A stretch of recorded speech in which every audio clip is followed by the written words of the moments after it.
Minority महिला हूँ, इस सदन में हम सिर्फ 2 महिलाएं हैं और उस नाते से मैं ये बात कहना चाहती हूँ कि इस बिल के माध्यम से मुस्लिम महिलाओं को कुछ नहीं मिल रहा है, ये हमें कुछ नहीं देना चाहते। निसार में तेरी गलियों पे है वतन, जहाँ चली है रिवाजो गैर कि कोई ना सर उठाकर चल सके।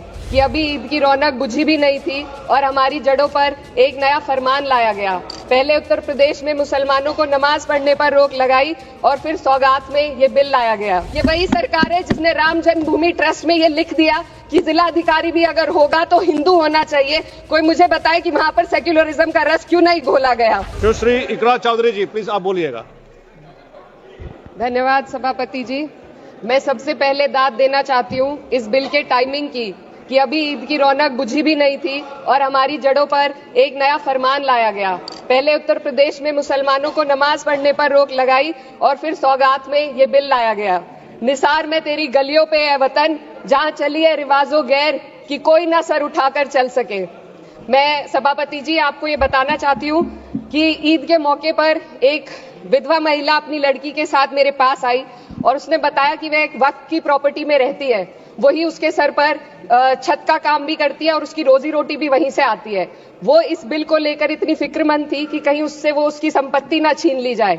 वो अकेली एक ऐसी महिला नहीं है, ऐसे लाखों लोग हैं जो वक्फ की गरीब महिलाएं जो वक्फ की संपत्ति से अपना रोजगार चला रहे हैं। और ये जो वक्फ बाय यूजर क्लॉज के हटाने से लाखों वक्फ की जायदाद अपना स्टेटस खो देंगी और लाखों लोग इसी तरीके के लोग सड़कों पर आ जाएंगे। वक्फ क्या है, वक्फ बाय यूजर क्या है? इसका ये मतलब है कि कोई जायदाद अगर सालों से दीन और भलाई के कामों के लिए इस्तेमाल हो रही हो तो वो खुद ब खुद वक्फ मानी जाएगी। हिंदुस्तान की अदालतों ने भी इस बात को तस्लीम किया है। वक्फ बाय यूजर सिर्फ वक्फ बोर्ड को ही मिली कोई खास सौगात नहीं है, ये बल्कि सभी अन्य धार्मिक ट्रस्टों को परंपरा और यूज के आधार पर बिना किसी डॉक्यूमेंटेशन के धार्मिक चरित्र को डिक्लेयर करने का राइट मिला हुआ है। भारत के संविधान के आर्टिकल 13 क्लॉज 3 में कस्टम और यूसेज को कानूनी वैधानिकता प्रदान करता है। इसी आर्टिकल से वक्फ बाय यूजर भी निकला गया है। इस बिल के कानून बनने पर वक्फ बोर्ड तो इस प्रोविजन से हाथ धो बैठेगा, लेकिन अन्य धार्मिक ट्रस्टों को यह सुविधा जारी रहेगी। इससे भारतीय संविधान के आर्टिकल 14 और 15 का सीधा उल्लंघन है, जो धर्म और जाति के आधार पर भेदभाव और कानून के सामने सभी की बराबरी पर जोर देता है। मैं इसके साथ ये भी कहना चाहती हूँ कि सत्ता के लोग जो एक दूसरे की पीठ थपथपा रहे हैं कि वक्फ बाय यूजर का जो अमेंडमेंट इन्होंने दिया उसको एक्सेप्ट कर लिया गया है, लेकिन इनकी शरारत यह है कि उसके साथ ही एक ऐसा प्रोवाइजो इसमें शामिल किया गया जिसके आधार पर यह कहा गया है कि अगर कोई भी वक्फ की संपत्ति विवादित हो तो वह अपना वक्फ स्टेटस खो देगी। तो जो अमेंडमेंट इन्होंने दिया है, जिसको एक्सेप्ट कर लिया गया है, उसका कोई मतलब नहीं है। ये इनकी नीयत है जो साफ जाहिर हो रही है। सोने पर सुहागा एक काम और किया है सरकार ने। वक्फ की कानून के सेक्शन 107 को हटाकर लिमिटेशन एक्ट में 12 साल तक ही किसी के खिलाफ अदालत में जाने का प्रोविजन है। सेक्शन 107 में बोर्ड को लिमिटेशन एक्ट से राहत मिली हुई थी। वक्फ बोर्ड कभी भी अवैध कब्जाधारियों के खिलाफ अदालत जा सकते हैं। अन्य धार्मिक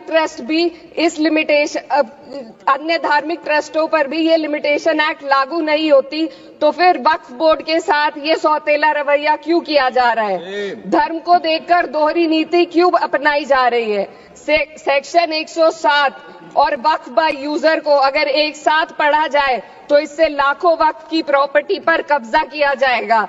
इसलिए ये बिल मुसलमान की भलाई का नहीं बल्कि उनके वजूद और विरासत को मिटाने का बिल है। हिंदुस्तान में बहुत सारे धार्मिक ट्रस्ट हैं जिसमें उस खास मजहब के लोग शामिल होते हैं और उसका इंतजाम करते हैं। और ये बात समझ में आने वाली भी है, क्योंकि जो व्यक्ति अपने मजहब के रीति रिवाज को जितना अच्छे से समझ सकता है, किसी अन्य मजहब का व्यक्ति नहीं समझ सकता। आर्टिकल 26 क्लॉज 2 के तहत धार्मिक संप्रदाय को अपने मजहबी इदारों के एडमिनिस्ट्रेशन का हक देता है, लेकिन वक्फ बोर्ड के बारे में इसको उल्टा किया जा। Sir 2 minute sir please 2 minutes. सरकार इसे एक सेक्युलर बॉडी मान रही है और इसमें गैर मुस्लिमों को शामिल करने की बात कह रही है। आपके मुंह से सेक्युलरिज्म की बात सुनकर अच्छा लगा, लेकिन अगले ही पल ये भ्रम टूट जाता है, क्योंकि आपको सिर्फ दान देने के लिए प्रैक्टिसिंग मुस्लिम का आपने क्लॉज डाला है, लेकिन बोर्ड में बैठने के लिए मुस्लिम होने की कोई आपकी क्लॉज नहीं है। तो इससे आपकी जो दोहरी नीति है वो साफ जाहिर होती है। ये वही सरकार है जिसने राम जन्मभूमि ट्रस्ट में ये लिख दिया कि जिला अधिकारी भी अगर होगा तो हिंदू होना चाहिए। कोई मुझे बताए कि वहां पर सेक्युलरिज्म का रस क्यों नहीं घोला गया। सर, आखिर में मैं अपनी बात को खत्म करने से पहले महिलाओं का मुद्दा बार बार उठाया जा रहा है। सरकार का कहना है कि बोर्ड में मुस्लिम महिलाओं को रिप्रेजेंटेशन देंगे। इस कानून से पहले भी मुस्लिम महिलाएं बोर्ड में मेंबर रह चुकी हैं और मिनिमम 2 का प्रोविजन था, उससे ज्यादा भी हो सकती थी। सर, मैं ये कहना चाहती हूँ कि सरकार ने महिलाओं के लिए ऐसा कौन सा नया काम किया जिसका ढिंडोरा सरकार का हर सदस्य पीट रहा है।